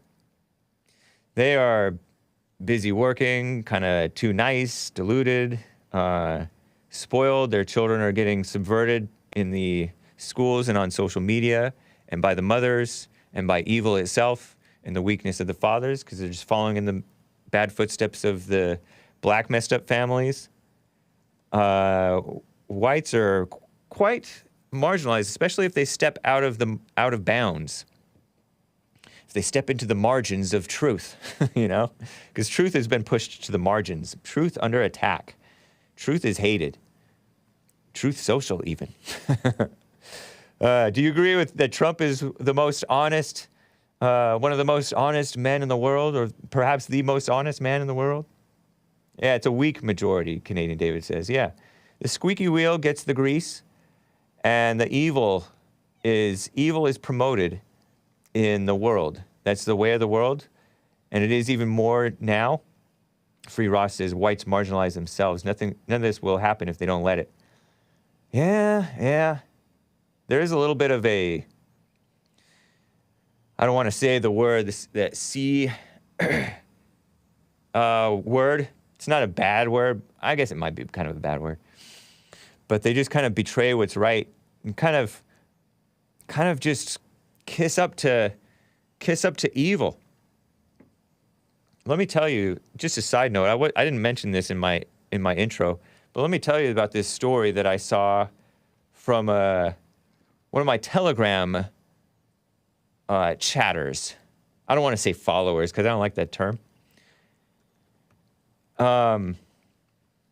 Let's see, there's this story that this black Tennessee mayor, he signed a proclamation declaring April Confederate History Month in his city, while surrounded by white Sons of Confederate Veterans group, and this is the part that gets me, who insist that they decry race, like that they have Confederate History Month acknowledged in the city, because the beautiful Confederate Americans are and were some of the best Americans that we have had in America to this day. The beautiful South. Shout out to the beautiful South. To this day. But this guy was this black, and he looks so familiar. Tennessee Mayor Robert Hayes. He's black, fat guy, healthy. Well, I don't know if that's healthy, actually. It's not healthy. I shouldn't say healthy. Hefty. A bit fat, but hey, he's on the right side with this issue. Livingston, Tennessee Mayor Robert Hayes declared April Confederate History Month while surrounded by members of the Sons of Confederate Veterans. Let me see if I can pull this into SCV, Tennessee Confederate. Let me see if I can pull some pictures into this just to show you, because the visual is kind of nice, I guess. But it's not that nice because, listen to this, they insist that they decry racism. SCV, Sons of Confederate Veterans, based in Tennessee, is comprised of male descendants of Confederate soldiers. They view the Civil War as the Second American Revolution. The group claims to be anti-racist, which we all know is anti-white, and non-political, but they don't think that they're being anti-white. They just think that they're being anti the whites who are, in their view, overboard with this nice to the whites thing, not hating whites thing. They claim to be non-political, but they do not admit the Civil War was fought over the South's attempt to preserve slavery. And that's another issue that I have with them, because slavery is nothing to be ashamed of, in my opinion. Nothing to be ashamed of at all. And I don't know how much slavery was really the issue, but it's nothing to be ashamed of. It was the way of the world. The slave owners were, by and large, I argue, honorable men who tried to do right by as Christians, Christian slave owners in the Bible were encouraged to be treating their slaves right because they themselves are slaves of Christ. And the slaves were encouraged in the Bible to obey their masters because they have a master, Christ, and they are free in Christ, something like that. So, cry me a river about slavery, But anyway. Livingston joins Mississippi in celebrating April as Confederate History Month as Mississippi Governor Tate Reeves said he wanted to keep the tradition going. But this Tate Reeves guy is a so-called Republican, so-called white, maybe he is white, but this guy, I think he was kind of anti-Trump, and I put some pictures in the folder now of this SCV, Sons of Confederate Veterans, just a couple of pictures of this little headline, and this Hayes mayor guy. He's been mayor for more than 15 years. And he got the Cookeville NAACP's Diversity Award in 2021, by the way. But Reeves, this Tate Reeves guy, excuse me, I'm going to drink a little bit of water. This Tate Reeves guy got rid of the Confederate, the battle flag, the beautiful Confederate, this flag, because he had this flag incorporated in the Tennessee state flag. But they got rid of that. They changed the state flag. I remember covering it. It's ridiculous. Black Tennessee mayor signs a proclamation declaring April Confederate History Month in his city, surrounded by white Sons of Confederate Veterans group, who insist they decry racism. And this is Daily Mail. It's so sloppy. Written by Ronnie Reyes, I guess, is what that says. And he kept on writing that the South seceded from the Union. Succeeded. He literally wrote that. And then later in the article, it says seceded, spelled correctly. Ridiculous. Should I be muting it when I drink the water, or should I let you guys hear the gulps? Oh, Hake, I hope that's not tap water. I think I do sometimes use tap water, the Sports Authority. Nice. I do sometimes use tap water, but usually there is a tap spigot thing of filtered water. Okay. In 2020, then Virginia Governor Ralph Northam made the decision to remove a 21-foot tall bronze statue of Confederate Army General Robert E. Lee, the American hero, Confederate American hero. Robert E. Lee, 10 days after Georgia, Florida's supposed killing, which I call it that overdose death. Maybe I'm fake. Maybe I'm the fake news, but I think it's an overdose death. I could be wrong. I'm not a doctor, but I think I'm a reasonable person. If that little 2-year-old toddler baby girl fell, then Georgia, Florida overdosed. I'm talking about that Hispanic woman who's on death row. First Hispanic woman on death row. Congratulations, lady. It's 2022. It's time. The statue was erected in 1890, 25 years after the end of the Civil War, 20 years after Robert E. Lee's death. And I heard that Robert E. Lee did not want any anything honoring him. But to me, that makes him even more honorable. And once you put it up, shame on you for trying to take it down. I think he might have thought that it would have been divisive, and I think that's true, I guess. But that you have to honor these. You should honor these people. He was an honorable man. I'm shaking my head. Reeves, okay. As of 2022, Mississippi Republican Governor, Rhino, I call him, Tate, would you look up an image of Tate Reeves? He's the Mississippi governor. He just looks like he needs to get in shape. I mean, I know politicians, they get fat. I mean, I understand. And he looks soft. I'll get to it once we get the picture up. But Republican Governor Tate Reeves commemorated the Confederacy this April despite retiring the Confederate battle emblem from the state flag in 2020.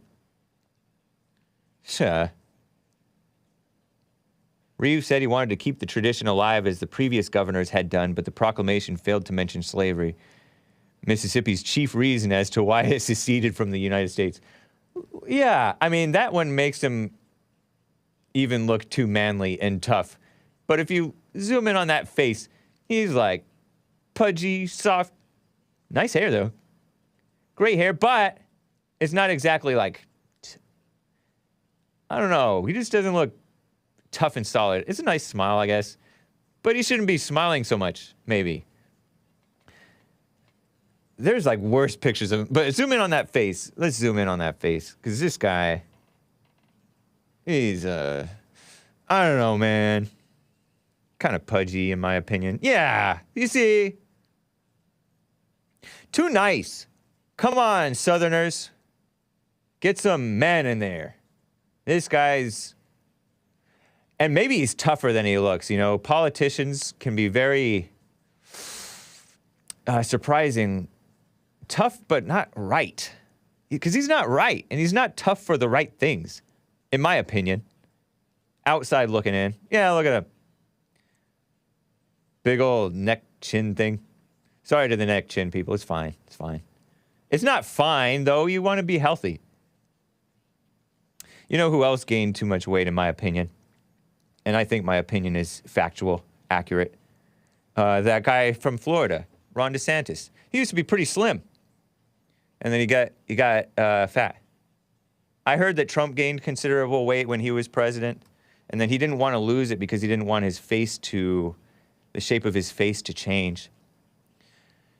But anyway, the point is, these sons of Confederate veterans, they play that game of being palatable. And okay, I love and appreciate that maybe that's the right thing to do to get your Confederate History Month, but we need people, I guess that's me, pushing back. Slavery was not that bad. You know what I mean? Because, come on, we're pretending like it's the worst thing ever, and we have way worse things happening now. The homosexual agenda, that's spiritual enslavement of these people, enslaving them to pride and passions and degeneracy, doing it to kids, killing the babies in the womb, abortion.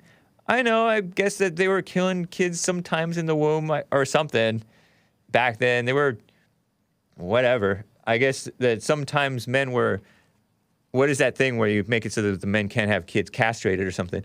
I don't like that. I would disavow that. But slavery in itself was not, I don't see how it was this evil thing.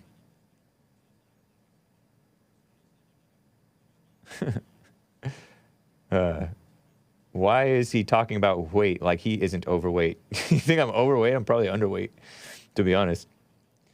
Maybe it's my face is deceiving. The camera adds 10 pounds. I do have to get fit.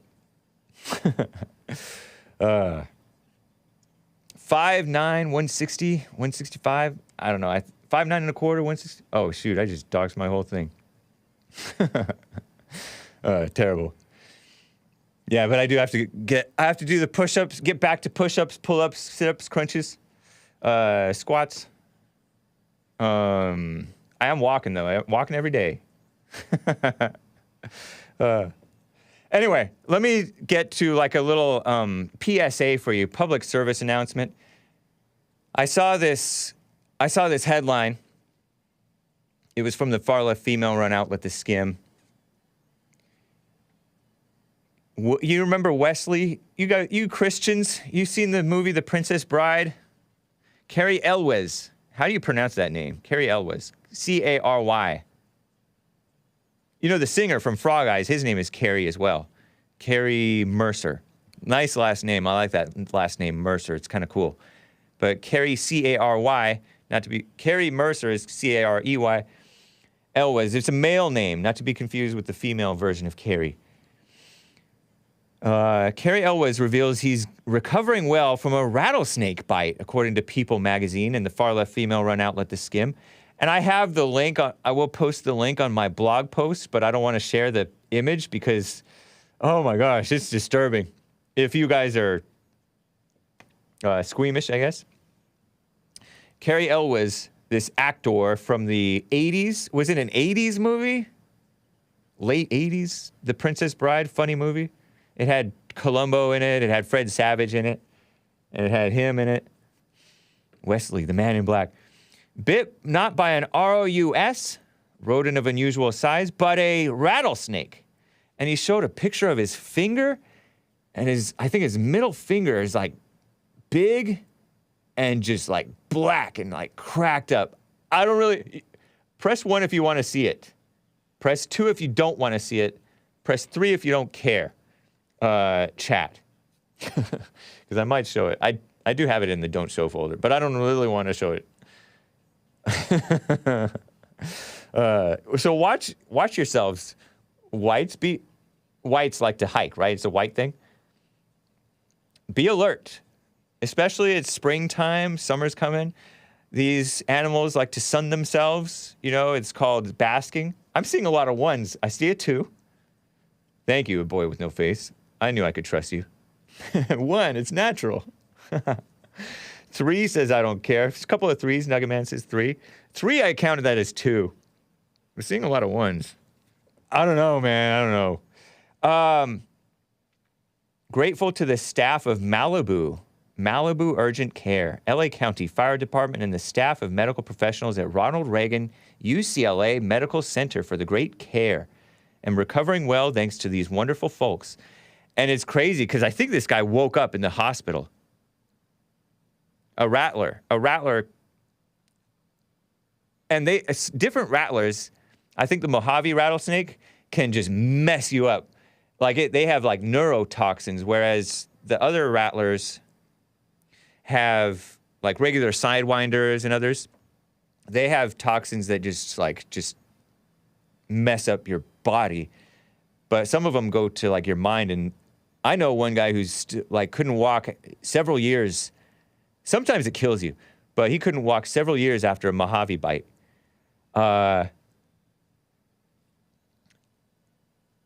Maybe it didn't really talk about how. Maybe it was talking about something else. But his fingers and fingernails. Well, I don't know how your fingernails could be swollen, but his fingers around the fingernails are. I see a lot of 1s. You guys want to see it? Okay, cover your ears, cover your eyes, kids. Nick has 1. Do you see where it is? Okay, let's show this. Let's show it for 30 seconds. So cover your eyes for 30 seconds now.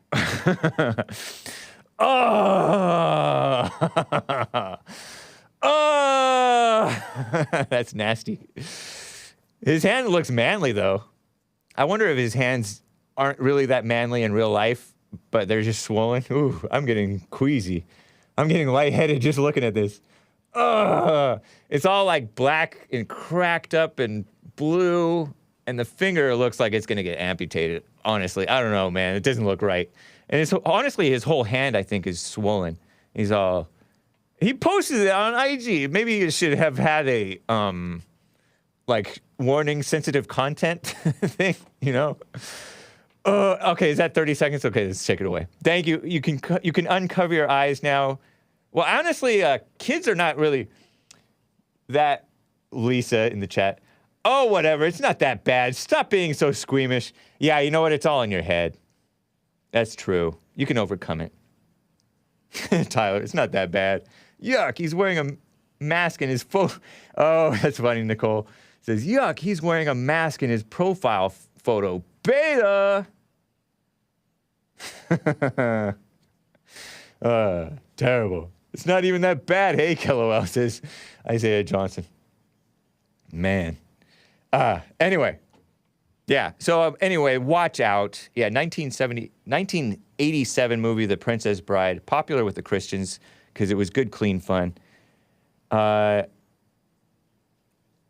He's he's 60 plus years old. No, I think he's 59. Believe it or not, he's only 59. He must have been quite young when he was in, 1987 minus 2022 is 35 years. 59 minus 35. He's 24. Okay, that makes sense. Roughly. Hake, overreaction. Hake equals overreaction. Yeah, true. I guess so. Oh, man. Yeah, you can you can overcome these things. But some people actually like faint at the sight of blood or when they get, a shot. So. All right, let me get to Luka in Indiana. He's on the line, wants to give me some feedback on Frog Eyes. Luka in Indiana, how are you doing? Yo, Hake. Hey. I had to defend myself against Boy with No Name, or Boy with No Face. You know what, Luka, you don't have to talk with that put-on voice. You can talk with your regular scared to wake up the baby voice. You can too, brother. You can too. All right. Because it's distracting to me. It reminds me of Maze. Okay. Maze sometimes calls in with a put-on voice. But go ahead. Yeah, I guess some people just like that beta off-key singing voice like Frog Eyes. That's all right. Boy with No Face. You don't know better. Yeah, because the Boy with No Face said that that Hake's music, the Frog Eyes music, is better than Luka's music. And I don't know if that's true. I just thought that it was a funny thing to repeat. He lying. You can't trust him. What do you think of Frog Eyes? Oh, like I said, I forget it's what pretty you said. good, but sometimes he goes real high-pitched and it sounds off-key. Yeah. And it sounds a bit, I don't know, neurotic, I guess. Right. And it may be kind of a sign of the decline of whites or Western civilization or something like that, But I agree with you when you say it kind of creates this, like, cool, mysterious mood, like in a carnival, like a dark carnival, so I can dig that part of it. Yeah, and it's the album is called The Golden River, so it has like this ship sailing, and I don't know like how big this river is, but shipman theme to it, which is also kind of cool. And then he has he says bean instead of Ben, B-E-E-N. Should have been or something like that. So he has like this almost British Canadian accent kind of thing. I don't know. I just like where they're from? Yeah, he's from Victoria, Canada. The Frog Eyes Band are from Victoria, Canada. And did you know that in like 2 days they're coming out with a new album? Wow. Yeah, speaking of Canada, I just worked a Justin Bieber show. Isn't he from Canada? What do you mean you worked about Justin Bieber? How did you work it? Yeah, he is Canadian. I got to set up his practice space before they took the big stage, so I got to mic test his mic and test out the drums. Pretty cool experience. Wow. Yeah, I'm not a big fan of his music, but it was a cool experience. Did you like that one, Oh Baby Baby, Baby Oh? Oh Baby Baby Baby Oh? I think the only decent song of his is called As Long As You Love Me. It's pretty catchy. Okay, nice. Yeah. Yeah. Speaking of good stuff, Lord Bibby got a new show coming up after your show. Oh, okay, right on. Yeah, shout out to Lord Bibby. He's a supporter. He's I think he's on my Subscribe Star. Shout out to Lord Bibby. He was slaying it during your Hunter Avalon debate. Yeah, he was giving a lot of super chats with some interesting commentary. Nice. Poor Hunter, he had to go cry in his safe space. That's what he said he was going to do. I don't know if he was joking or if he's serious. Or if he was jokingly serious. I think he may have read my comment because I left that comment in the chat. So I was like, Hunter need to go cry in his safe space. And then he said that like a minute later. So I was like, oh, sweet. Nice. He read. Well, take care, Luka. It's good to hear from you. Take care. Good job, brother. Thank you. Keep it up. All right. Later. Bye. Last super chat here. Quinta, like La Quinta Inn. It says, take notice. When a Republican wins an election over a Democrat, they never re-erect Confederate statues or re-fly Confederate flags or clear the names of anyone defamed in the process. In fact, they participate in the destruction. They're afraid of what their detractors might think of them. Libs don't. Yeah, I think there's a lot of truth to that. That's why I had that problem with Nikki Haley, who took down the beautiful Confederate flags from the state Capitol grounds over in one of the Carolinas, I think it was. So wrong. Thanks, guys. Have a nice day. Hopefully see you tomorrow. Check out thehakereport.com or subscribestar.com/thehakereport. And take care.